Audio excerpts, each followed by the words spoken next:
Hello and welcome to our Parenting Principles series. Today, Amber Rose is going to talk to us about authority. I am, and this issue of authority is so important for parents of all ages, but especially, and really who I want to address in this conversation mostly is parents of younger kids. So I'm thinking of parents who are in the grammar school years and even who might have children younger than grammar school, because this issue of authority in certain ways as a parent, what we're doing is we're modeling God's authority, and that is one of, I think, the first big lessons that we can teach a young child, that we are the benevolent authorities that God has placed in their life to be a representation of God's authority. Yes. Really. So I'm curious, what do you think is maybe important about teaching young kids this principle of authority? That is a loaded question. So, when I first think about the fact that when our kids are little, we need to establish us in the role of authority with our expectations because it's going to carry them in later years. And that doesn't mean we're this do as I say type person, but our kids need to know that what we say is what we really mean, that they can trust our word, and we need to do the hard work in kind ways of expecting them to be obedient. Not only is this going to establish our role of authority for them when we face bigger issues down the road, but it also points to that need that life is not about me. I don't get to decide everything I want to do. That may sound like freedom and fun, but in truth, our entire lives, we're all under authority. We're under God's authority. And that is a safe place and a secure place to land once we're willing to do so. Yeah, what you're saying, which is so true, is that teaching kids a right view of authority really is gospel work. Yes. If you think about it, because all humans, no matter who they are, no matter if they're a child or an adult, whomever, all of us want to write the rules of our own life. All of us want to reject God's authority in some way. And that is true for both a child who is rebellious on the surface and also a child who is moralistic on the surface, right? They're both looking to a standard that is inside themselves for what's right and wrong, and really rejecting God as the one who gets to write the rules. So as parents, when we are engaging these issues of authority at a young age, I think it's really appropriate to think of that as gospel work. It certainly is. It really is. It strikes me that it must have been part of God's plan to give us so many small opportunities with low stakes when kids are little to establish these lines of authority and to really engage those issues. But I think sometimes because with young kids the stakes are low, it can be easy to just brush things under the rug and not engage those as much. And you have so much experience, not only as a parent and a grandparent, but just in working with so many families over so many years. What is your perspective about that? Maybe just the reason why, maybe what happens in the life of a family who hasn't wanted to engage those issues early. Kind of what is the timeline of how you see that playing out as that child gets older into the teenage years, perhaps? So what I have seen is that if parents are unwilling to do the work of, and it is hard work, when our kids are little, we're tired, there's so many other things we're doing, so it's easy to want to overlook those little offenses that don't seem to be a problem. But then what happens is that when the child has not seen their parent in the role of authority in their life, when they enter those middle school years and they're pushing bigger boundaries and they're wanting to kind of own their own lives more, many times I see parents panicking then and trying to tighten at a time where tightening is harder and we should actually be letting go. Yeah. We should be loosening the boundaries, and instead we're having to bring the tightening back in. And it can happen, but if we do the work when they're little, then we also are able to start to loosen those boundaries when the child needs them to loosen. I'm not sure if that's what you're getting after, Amber Rose, but I think it's important to see the need to have clear boundaries that we hold to when we're little, so that we can allow the child to grow at a time when they need to. Absolutely. I think that's great. So practically speaking, let's say for parents in the grammar school years, I think what teaching a right view of authority looks like kind of boils down to two things. First, requiring obedience, and two, modeling honor. Yes. And when I think of requiring obedience, I want to give a caveat. Of course, we can't engage every tiny little thing that happens. We need to be wise and discerning about what we engage. But I think when it comes down to obedience issues, those are issues that are right to hold firm on with young kids. And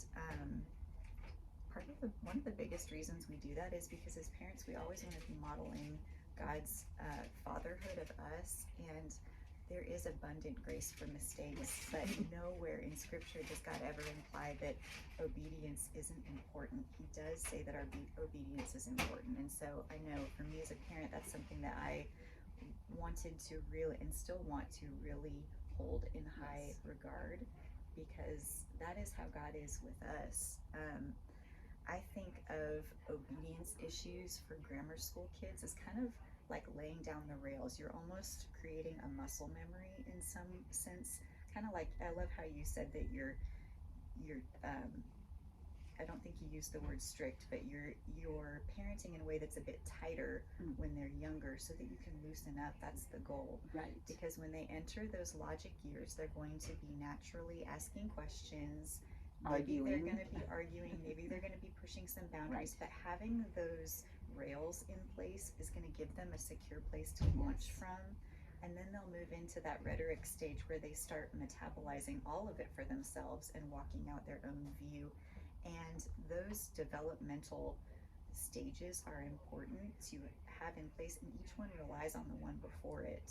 Exactly. So the way that your logic student is arguing and asking questions is going to be very is going to come from a place of where they feel their boundaries are and have been set from earlier years. I think also it's important to say that for grammar school age kids especially, I personally, you can tell me what you think about this because we haven't really spoken about this before, but I personally don't like the idea of using incentives and rewards for obedience. I think it's not that there isn't a place for obedience or for rewards and incentives in parenting.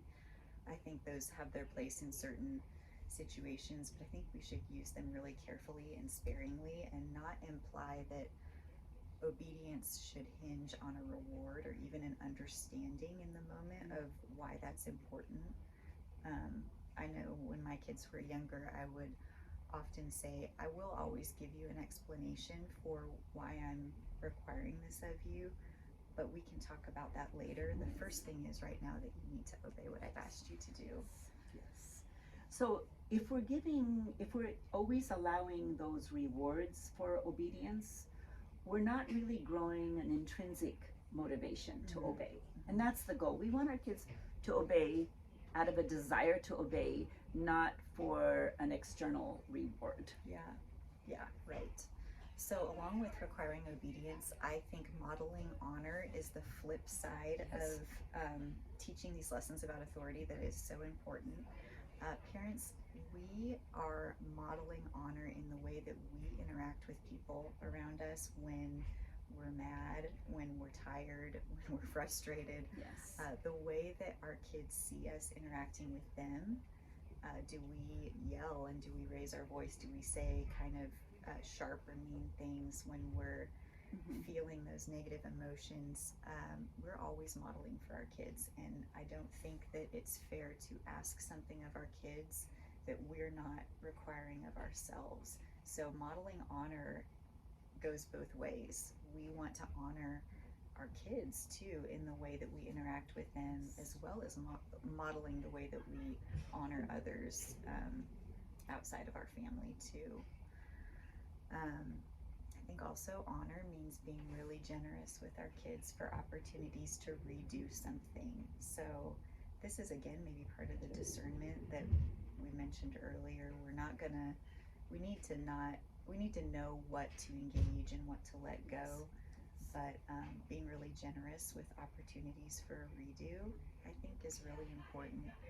I know when my own kids were really little, one thing that my husband and I would do a lot is that if they started to speak to us in a way that was a little bit sharp or sassy or disrespectful, sometimes they were just trying things on that they had heard maybe on TV or other kids say, we would just stop, and it wasn't that they were in trouble, it wasn't a discipline moment, but we would just stop and say, hey, that's not how you and I are going to talk to each other, so let's redo that this time with respect. And we would go through the whole conversation again to give them an opportunity to redo it. And it wasn't punitive, it was just, hey, no, that's not us, that's not how we talk to each other, I'm not going to ever talk to you that way either.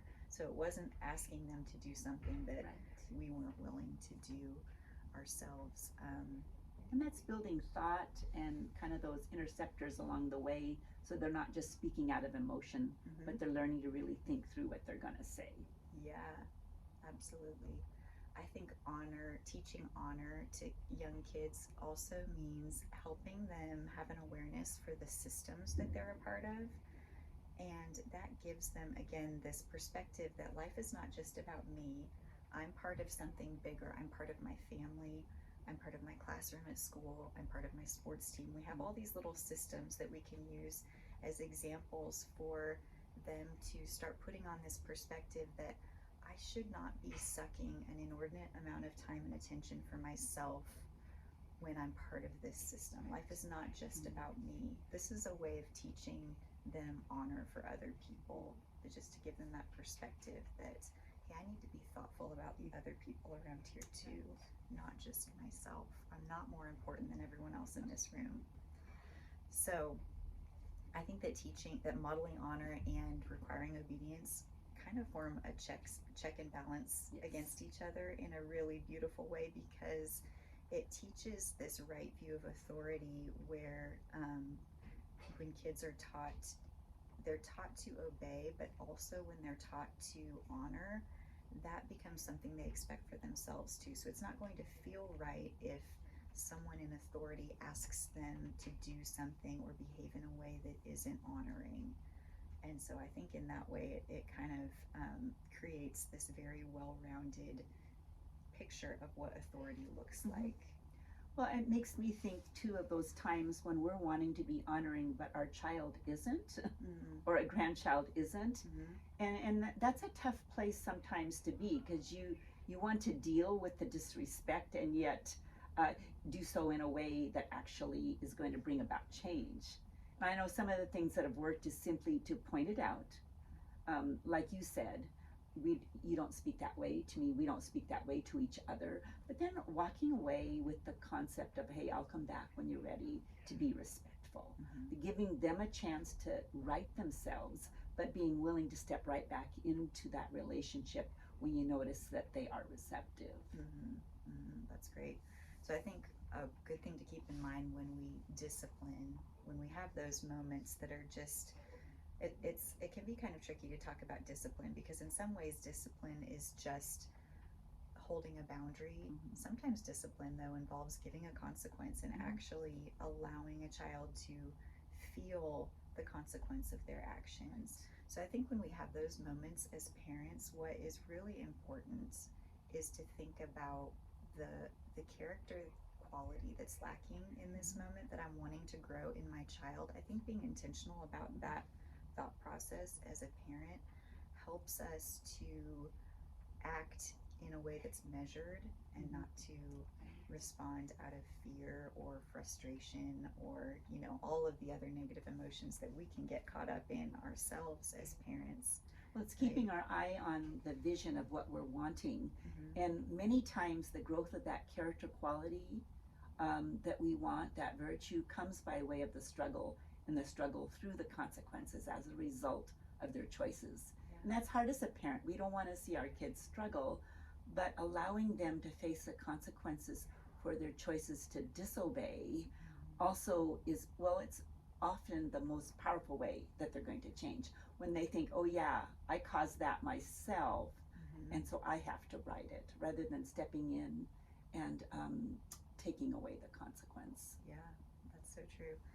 I am so encouraged to, when I remember that God has not asked me to be responsible for outcomes. I feel like one of the themes that I hold on to as parenting is trying to parent from a place of faithfulness rather than fear. Yes. Because God, that's all that God has asked me to do as a parent. He's only said, be faithful with what I've given you, and He's promised to be with me in the process. He's never said, you're responsible for the way your son turns out, or you're responsible for the way your daughter handles this situation. That's just not true. But often we fall into that mindset as parents. I love this verse. This is also one of my parenting theme verses that I've held on to for my whole adult life in parenting. From Galatians 6:8-10, it says, for the one who sows to his own flesh will from the flesh reap corruption, but the one who sows to the Spirit will reap eternal life. Here's the good part. And let us not grow weary of doing good, for in due season we will reap if we do not give up. So then, as we have opportunity, let us do good to everyone, especially to those who are in the household of faith. That verse reminds me, the implication there is that sometimes doing good is going to feel wearisome. It says, let us not grow weary in doing good.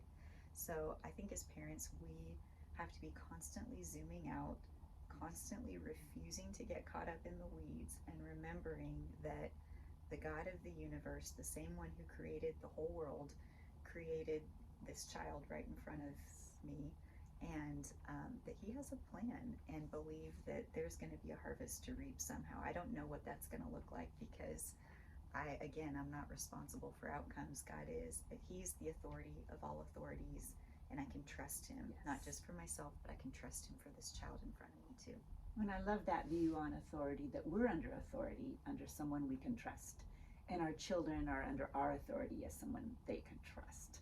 Yeah. It's a really beautiful system that God has set up. Yeah, it's a really safe place to be, and maybe that's just a good place to end, that this, when done in the right way, creates such a feeling of safety. It is a safe place to rest in God's authority. He is a good Father, and we can trust Him. So thank you for listening to this talk, and we hope you have a great day.